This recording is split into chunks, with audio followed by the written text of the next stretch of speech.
আসসালামু আলাইকুম। আমি নুরুদ্দিন পাটের সাগর। একজন অসহায় মানুষ আমার কাছে আগেও সাহায্য চেয়েছিলেন, বর্তমানেও সাহায্যের জন্য আসছেন। আসলে আমরা তো সাংবাদিকেরা সবসময় সাহায্য করতে পারি না, হয়তো বা সত্য তুলে ধরি।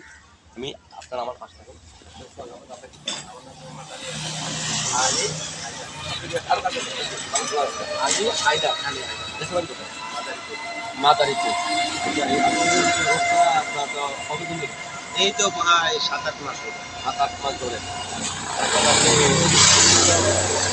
হ্যাঁ, এটা নিয়ে আপনি তো মানে যা ছিল তো আপনি তো বছর আগে যা ছিলে একটু চিকিৎসা হয়েছে আর মানে বাদ বাকিটা করতে পারছি। করতে পারতেছেন না। এখন তো আপনি হাঁটতে চলতে পারতেছেন না, কষ্ট হয়ে যাচ্ছে। হ্যাঁ, এখন এখন কি আপনি মানে আমাদের প্রধানমন্ত্রী তারেক স্যার এবং আপনার প্রশাসনের দৃষ্টিতে কিছু বলতে পারেন আপনি?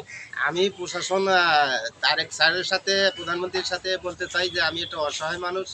এই অ্যাক্সিডেন্ট কইরা আপনার রাজমিস্ত্রি কাজ করতাম, 3 তলা থেকে 11,000 ভোল্টে শর্ট করে আমার ফেলাইয়া আমার কোমরের দিকে সমস্যা হয়ে গেছে, আমি কোনো কর্ম করতে পারি না। এখন আমি চাই যে তারা আমার একটু সাহায্য করুক যাতে আমার মানুষের দ্বারে দ্বারে হাত পাতা না লাগে। এটাই আমি চাই তার কাছে। এবং এরকম যদি কোনো দয়াবান থাকে তাদের কাছে আমার অনুরোধ, তারা জানি আমারে এই হাত পাতা থেকে বিরত দেয়, আমার একটা কর্ম দিয়ে দেয়। আমি আল্লাহ নামে আমি তাদের জন্য দোয়া করি, তারাও ভালো থাকুক, আমার যাতে হাত পাতা না লাগে। সুপ্রিয় দর্শক, আসলে আমার নাম মোহাম্মদ আলী হায়দার। আলী হায়দার ভাই ফরিদপুরের সন্তান। আসলে মানুষ কিন্তু যখন এখন অক্ষম হয় তখন সে রাস্তা নামতে বাধ্য।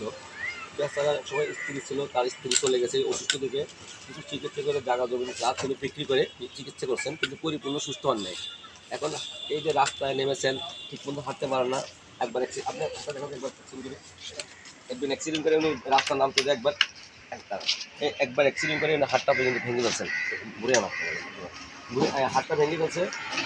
পরপর আমি বলতেছি আপনি রিক্সা না থেকে স্যার আপনি যদি আমাকে সহযোগিতা করতেন তাহলে আমি একটা অটো রিক্সা বা কোনো একটা ব্যবস্থা করে দিতে আমি চলতে পারতাম। আসলে তো আমরা সাংবাদিক 64 জেলাতে যাই, তো কয়জনকে বা দেওয়ার ক্ষমতা আছেন? সাংবাদিকের কোনো নির্ধারিত কোনো ব্যাপার নেই। আমরা যেটা বিজ্ঞাপন দেখেন সেটা বন্ধ, কিন্তু সরকারের কাছে আমরা দৃষ্টি আকর্ষণ করি, মাননীয় মন্ত্রীর কাছে দৃষ্টি আকর্ষণ, প্রশাসনের দৃষ্টি আকর্ষণ করবো, আপনারা অসহায় মানুষের জন্য কর্ম একটা সুযোগ ব্যবস্থা করবেন। আমি এটা নিয়ে দীর্ঘদিন অনেক বেকার যুবক, মেধাবী ছাত্র, MA পাস করে আমাদের কাছে কর্ম করবে। আসলে কি কর্ম দেওয়ার ক্ষমতা কি আমাদের আছে? আমরা সত্য তুলে ধরি। অনেক সময় আমাদেরকে সাংবাদিকের পর অনেক নির্যাতন হয়, আমরা সত্য তুলতে ধরি। তারপর আমি লোকটা আমার কাছে আগে একবার আসছিল, তখন খুব অসুস্থ ছিল, আমি আশ্বাস দিয়েছিলাম ওনাকে কিছু একটা করে দেবো।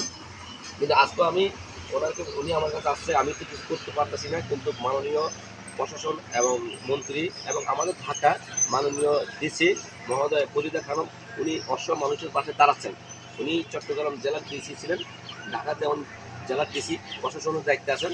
ওনার যদি নজরে পড়েন এই ভদ্রলোকের জন্য কিছু যদি করে দিতে পারেন, পরকালে হয়তো বা আপনারা ভালো থাকবেন। আসসালামু আলাইকুম। রুদ্দিন পাটের সাথে বাংলাদেশ টাইম ইসলাম।